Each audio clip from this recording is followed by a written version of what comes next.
did not feature processing national needs coming from Obi. And on our show this morning, we have no other but the one and only ambassador, Ernest Roland T. Douglas, who is with us this morning, already in the studio, but we'll go on a short break. He will be talking to us this morning as a public affairs analyst. We'll go on a short break, and when we're back, we'll dive straight into our conversation. Stay with us.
Affairs and 14 others attended the ceremony at Lady Diama Memorial Event Center in Yenagoa, the state capital.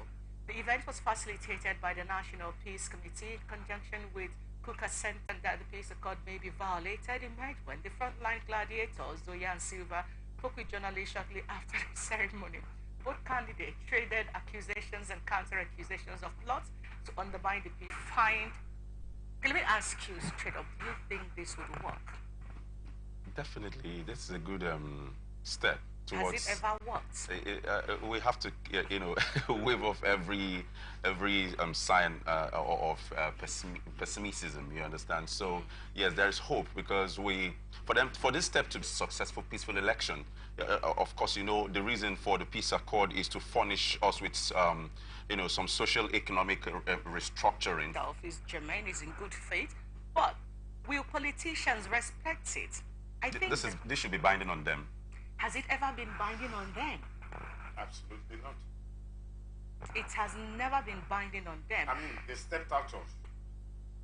stepped out signing it, and already they are violently attacking themselves. Okay, we'll come back to you, Ambassador. The issue here, governorship election, people were hot and all of that. Who were those people? When you signed this and your followers, known followers, are found or caught on camera, for instance, making threats and, ended up even being associated with violent attacks. Has anything ever happened to anyone? Post-election, pre-election violence or election violence and post-election violence, has anyone ever been punished by it? Has any candidate ever been held responsible for all of that? Nah, I'm not aware. I can't remember. So this peace accord, I've always asked myself, is it going to work? Well, let's look at what, you maybe bring us up to date on what is in Kogi State.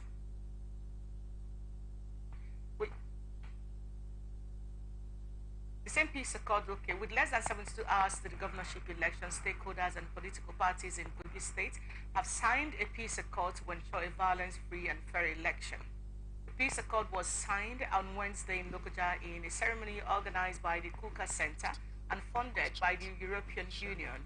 In his remarks, the Catholic Bishop of Sokoto, Bishop Matthew Hassan Kuka, who was represented by Arthur Bakindo, said the election is not a do-or-die affair, urging politicians to ensure they conduct themselves for a smooth electioneering process. Governor of Kogi State, Yahaya Adoza Bello, who was represented by the Commissioner for Local Government and Chieftaincy Affairs, Barrister Didat Ozigi, lauded the Kuka Center for their service to humanity. He said his administration has an interest in securing all citizens of Kogi State, stressing that the platform will assist the state in maintaining peace and fighting insecurity. I'm wondering, why is the governor of Kogi State being represented in a peace accord? Is he the candidate again? I actually wondered about that too, because it's something you have to, in person, as long as you're a candidate towards the election, you have to sign it by yourself. Why is his commissioner speaking instead of the candidate, Adodo himself? There is a level of ridiculousness we face in this country. You begin to wonder, are we normal? Like, why are you serious? What are you doing? What are you doing? You've been accused that you want to run a third-term ambition through Adodo. And now, when they're signing peace accord, you're the one that's presenting your chieftains. Well, I see, right now, I don't know where we're going to. Look at those in Imo State. We learned that Athono and Uzodema was represented or something. It's all neither here nor there. So my concern in bringing this an Anchor's chat this morning is this. When we talk about, for instance, having the peace accord, what is the essence? Is it binding by law? Is it legally? Has the National Assembly put this as a part of prerequisites to become any leader in this country? Can we begin to look at the immunity clause and attach it to some of these peace accord or any other processes that will get to hold these people responsible? That yes, you may have immunity, but there has to be a clause in that immunity agreement or law that a governor should know that there are extremes you don't cross, that even with your immunity, you can be caught off guard. You can be taken off even while you're sitting down. I think because that is why some of them just go brazenly. Look at Silva and Doye. Look at the sitting governor. Look at a state like, as small as Bayelsa is, one of the things you should be talking about, even if Doye Silva decides to, oh, we must get it, do or die, and all of that, you are the governor of the state. You should be in position not to go that. We just signed peace accord and you're already running at each other. And somebody wants me to believe that this is good. I hope that, I'm just going to say this straight up, but you most definitely see a private security that is around them.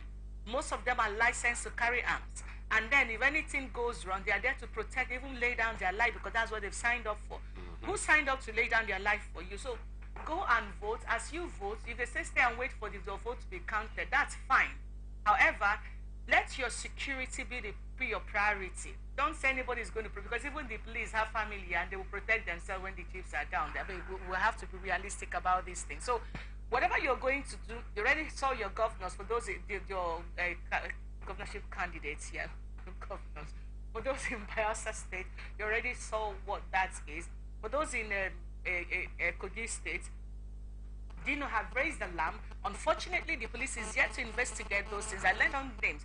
I'll form a petition about this to help them investigate and then check out who these guys are. Check out the access points into this state. And again, nobody knows what has been done. I mean, we've heard that 40,000 police is going to Kogi, 30,000 in Bayelsa. How many? I can't remember how many to Imo State. For what is what? Maybe Imo State might be more. More. Because that's the headquarters of unknown gunmen. So, for what is what, fellow humans who are I'm talking about eligible voters, I beg you in God's name, go to the polls, vote for your desired candidate. But while you do that, watch your back. Let's try and hope that those who have lost in the course of the campaign, let their death be a lesson to you. Like I said, Tukoway Perry Jr. is dead, drowned in water, and he's trying to campaign for his boss, Chief Timothy Silva. Guess what? Campaigns didn't stop. Guess what? Everything is ongoing. Guess what? That's it. The much that can happen is that some money is given to his family as compensation. Maybe someone is employed from his end and you are gone. Life continues. So whatever you need to do to ensure that you are safe, you are protected, your security is your primary responsibility. Don't say, Vivian didn't do anything good for you in this life. I'm telling you right now, go to the polls to do, as you're voting, like I do, first of all, view the environment. Is it okay to come in? Go in, if they are speaking English, run, stay far away, so as these 3 bullets will not come at you. So there are arms in this country. We don't know how they are coming in. Our borders are porous. That's what we're told. We don't know how these things happen, but these guys are armed to their teeth. And sometimes look at what happened with, it's very funny. SP Bako and Basim. Story. And it's like that story is actually dying down. I don't know how far.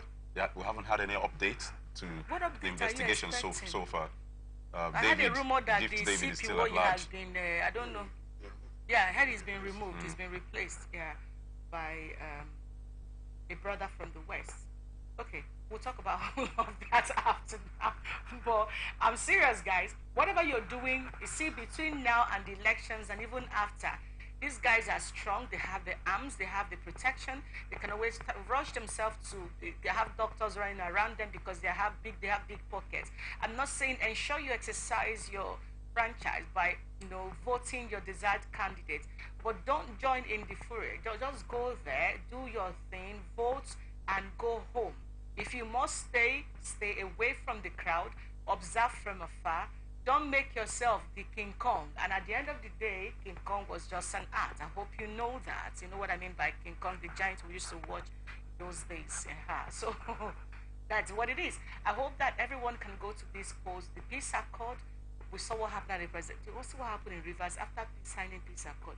The boys who were hitting drums, saying, warning people not to come out. Yeah.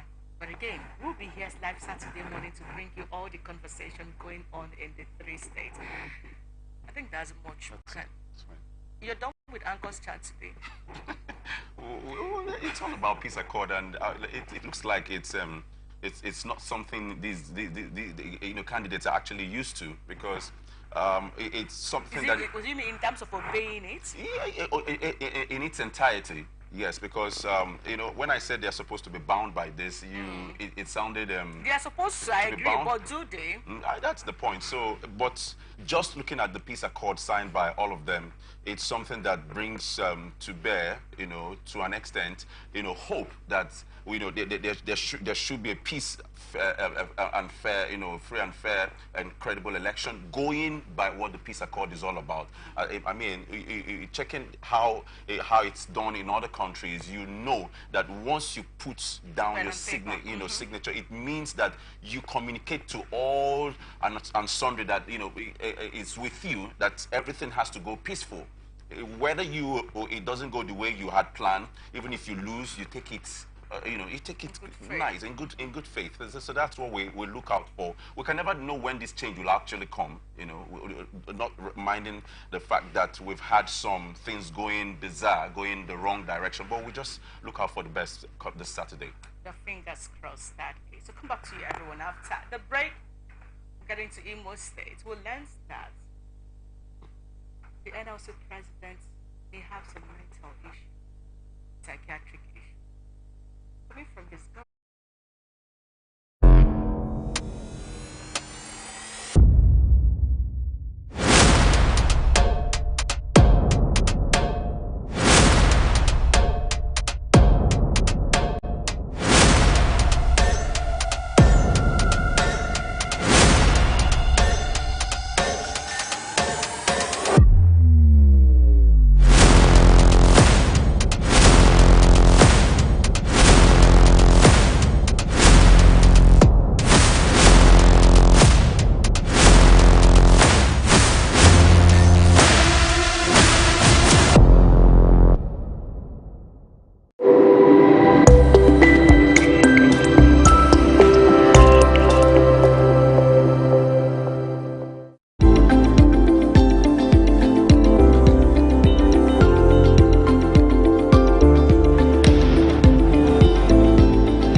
television network Blowout, where, like I told you before the break, we have Ambassador NST Roland Douglas himself seated live in the studio, and he's been ready to blow out. Good morning. Officially, I'd welcome to make a contribution during the Anchor's chat on the peace accord. From Imo State, in Imo State, to learn that I think Uzodinma was represented by someone, Achonu wasn't there, and all of that. And then talked about in Kogi State, Governor Biaya Bello is the one who is sending a representative to, I don't know what the person was supposed to be doing there. He's not a candidate. And then we have in Kogi State, in Bayelsa State, after signing, they came out and were throwing dagger at each other, verbally speaking, all pun intended, no pun intended, if you mean. But, throwing dagger at each other in the name of, after signing the peace accord. The big question I've always had, why do we have this peace accord? Has it ever worked? Do you think it will ever work? Well, it's part of the formality, just to give an impression that we have an institution that is actually trying to bring some level of sanity in the way our elections are being conducted. It's not going to work because we've just had it a couple of months back. It was still the same thing. Maybe because it's not a constitutionally recognized institution, the people just felt... It's not a constitutional provision, so it is not legally binding on any of them. And over the years, we have also noticed that we have not really made some good progress with the signing of the peace accord. Like it's not being respected by those involved. Absolutely. Don't you think that there is now need for it to become a policy enshrined in the Constitution to make it legally binding on all who is contesting for elections? Well, it won't be a bad idea, but I would rather suggest that let's have either in the electoral law or in our Constitution the conduct of these elections be done in such a way that there are consequences for malfeasance. Should we not begin to look at immunity clause again? Well, officers should have immunity clause. Probably did not, anticipated this abuse that it was going to be subjected to. Otherwise, the immunity clause actually was to reduce the distractions of governance. But today, we see the brazen impunity with which we commit some of these atrocities because we feel that the immunity clause will shield us away from the NLC and the Labour Party chieftain. He's a Commissioner for Information and Strategy, if I got that correct. You are speaking for the government of Imo State, and you are calling one of the prominent after the president gave him a flag in Aso Rock. And now, what he has just done, what he has done through his commissioner. Let's say what he did in Aso Rock after the meeting with the president was a mistake, was in the heat of the moment. But this, in the same country, in the same world, should the Malumba still be sitting by this time as a commissioner in Imo State under Uzodinma's administration?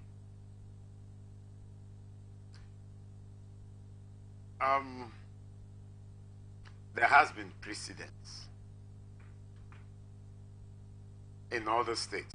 And then now the commissioner has even come to add more petrol that we can hardly find to buy in our filling stations on top of this same issue. And he expects to be voted this coming Saturday on the 11th of November. Come on.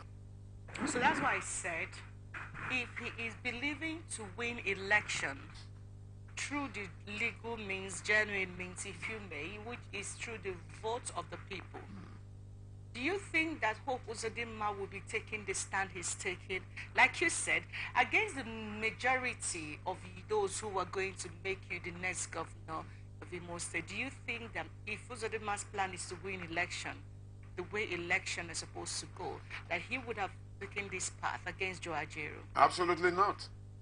In fact, I would have thought of him to and try to create some kind of political expediency, even though we know that it's not from the heart. But all he has done was kept, this creating an unacceptable situation within the state and among the citizens that are going to go out to vote. Of course, I expect not only voter apathy, but with this kind of situation, voters will go in there, mobilized by the labor leaders there, and they definitely are going to vote against him. No matter the kind of federal might is going to bring in there, which is typical in all the states, what they believe should be. Gradually, we are getting out of it. If INEC can stand and deploy these technologies that over 300 billion naira has. So now the TUC is on board, the NLC is on board, they have signed the memo, they've released it. So let's now see who is now finally in the interest of Hope Uzodinma and anyone in Imo State, November 11th, let's now see who is going to intervene, who is going to speak up now. Because sometimes when this thing happened, like I said, the president handed over a flag, I think about 24 hours thereabouts after the incident that happened to Joe Ajero. No statement on nothing, not even a word. And now there's a statement that came out in the news a few days ago talking about how Nnamdi Kanu's release was being delayed by Hope Uzodinma. We saw Baya Nonoga speaking for Hope Uzodinma. I said, don't mind them. Oh, there was nothing like that. So it's just fake news and all of that and all that. And we're asking what the Minister of Labour. So how do you think anyone is going to intervene to make this work in any way? Who? How do you think that is going to happen? Now, I expect that those at positions of authority, the Commissioner of Police there in Imo State, the DSS. There's a new one now. Okay, I was meant to understand so. I expect all of them involved with security to have taken responsibility of the incident that happened to Jadjiro first, then upped it to the governor, and then of course also to the president, because the president, if he decides to play down or see it as a political situation, when it has to do with the president of NLC, the president of NLC is as powerful as the president of the country. I mean, we know the good old days of NLC, where even the military president, the head of state like Obasanjo, forgetting that all these things are transient and tomorrow you're going to be out of it. And then what happens? You've already now built a very bad blood on personal notes, not even on the official notes of you being the governor, him being the president of NLC. But this country, I think it's time we put an end to all these brigantries just because we think we have the resources to oppress and create more challenges to already dehumanized citizens of this country. Enough of this. Okay, now let's run along. Let's go to Enugu State. People's Democratic Party has accused the National Youth Service Corps of dabbling into the politics of Enugu State and rendering itself a willing tool in the hands of the opposition in the state. They demanded an open and unreserved apology from the NYC for conspiracy, deceit, and willful misrepresentation of facts to destroy Governor